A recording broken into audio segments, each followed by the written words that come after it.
Hey guys, welcome back to Budget with a July Dreamer. My name is Miranda, and in today's video I'll be sharing with you my February 2022 sinking fund update. So if you're new to my channel, hi, welcome. On this channel I share everything personal finance. I cover budgeting, saving and investing. If these topics are of interest to you, then please hit that like button, subscribe if you haven't already, and let's get in today's video. So I do have my trusted laptop here with me on my lap. I will be walking you through the sinking funds that I have, how much I budgeted to add into that sinking fund, how much I actually added in, and then how much I spent.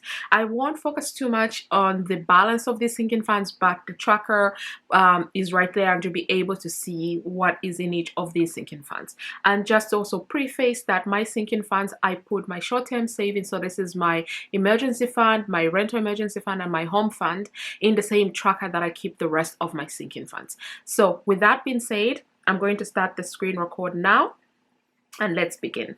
So for my short-term savings, like I said, I do have my emergency fund. I budgeted 200, I put 200, and I spent 200 as well in the month of February 2022. Started with 7,205. That's what I ended with. So I'm still at 90% of my goal of £8,000. Then for my home maintenance fund, I budgeted 250 and then I added 250, but then I spent 200. So I started the month with £700. I now have 750, which is 8% of my 10k goal for this fund. Then my rental emergency fund, I budgeted 250. I did put in 250. Then I spent £50, and I started the month with 350, and I'm ending with £550, which is 11% of my £5,000 goal. If we move to travel, so I did travel in the month of February. I went to Belfast to see a friend, really had a great time, and I also made some other purchases for other months, which I'll explain now. So the staycation to Belfast, I actually did not plan to put anything, but I ended up putting in 213.68 pence. I spent 313.68 pence. I had initially started with £100, so now I have zero in that fund. So when I was in Belfast, the UK was having a lot of storms. So I think it was Storm Franklin or Eunice, I don't know which one we were on at that time, which meant that a lot of flights got cancelled and I needed to book an emergency flight back home. So that meant I ended up spending money that initially I wasn't going to spend. So because of all of that, I was just thankful that I had the cash available to be able to do that. So vacation, I budgeted £100. I only put £40.72 because, like I said, I ended up sending most of the money to my staycation. I spent £65.67 because I've booked a flight for, I think, June to somewhere in Europe. I won't say what it is until closer to the time. I started with £24.95, ended the month with zero. Day trips, didn't plan to put in anything, didn't put in nothing, but I did move the 13 pence that I had in there to spend towards my staycation, and I think it's only because I like even numbers. That's the only reason I did it. So this was the little interest that my account had earned. So I started with 213. I now have £200, which is 100% of my goal of £200. Then if we move to home, I have buildings and contents insurance. I had fully funded this, so there was no need for me to add anything.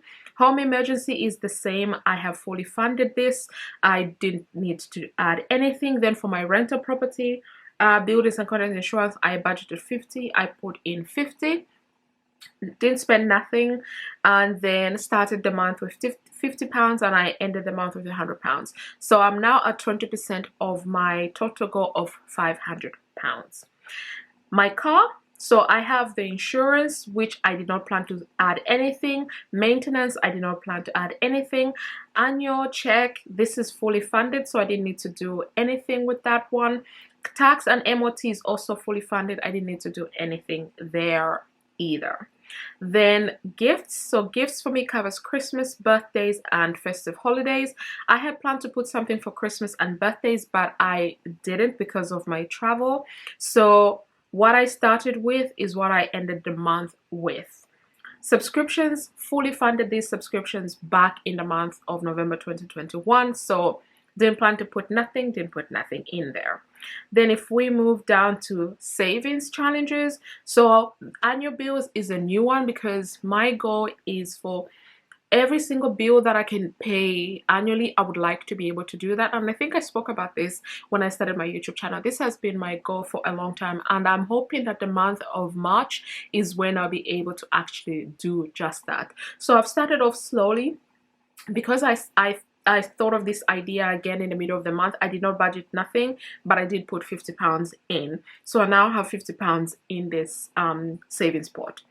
Then I've got my £1 daily savings challenge, £5 weekly savings challenge, and 52-week savings challenge. What I budgeted to put in there, I did put. Then my 100 envelopes, I budgeted 27 from my personal income, and I ended up adding 145, and the majority of this is from my my Etsy income. So I did put the £27 that I needed to from my budget, but then I also added in for envelope 28, 29, 30, and 31. So I started the month with 351, and I now have £496 in my 100 envelopes, and I keep this electronic. Then for my 52 envelopes, so I wanted to put £47 for my personal budget. I ended up putting 210, and again the majority of this is from my side hustle business, mostly Etsy. So I started with 196. I now have £406 saved. So this is 29% of my total goal of 1,378. And I think I have mentioned in my March videos, in my March goals video, that what I've decided to do is I'm going to keep 378 in cash and then £1,000 electronic, because I honestly don't feel comfortable having that amount of money in my house. And I'm also not a cash spender. I kind of love doing everything electronic or on my card. So that's why I have decided to do that. So for the month of February 2022, I had budgeted that I would send 1,064 pence towards my sinking funds. I ended up sending 1,499 and 40 pence. And then I spent 829 and 48 pence. So I had started the month of February with 10,634 and 13 pence, and I'm now ending the month with 11,304 and 5 pence. So I'm really happy with the progress that I am making with respect to my sinking funds. I have been working extremely hard, especially with my savings challenges. My goal is to fully fund as many of them as I can as early as possible, so I can focus on other financial goals. I have found doing savings challenges almost like an addiction. I really am addicted to saving money. I find myself not wanting to spend on anything. I just want to add it into that savings challenge that I have so I can complete it quickly and then maybe do other things. But yeah, that's all I wanted to share in my sinking funds update for the month of February. I hope you enjoyed this video. If you did, please give it a thumbs up, subscribe if you haven't already, and I'll see you in my next video. Bye.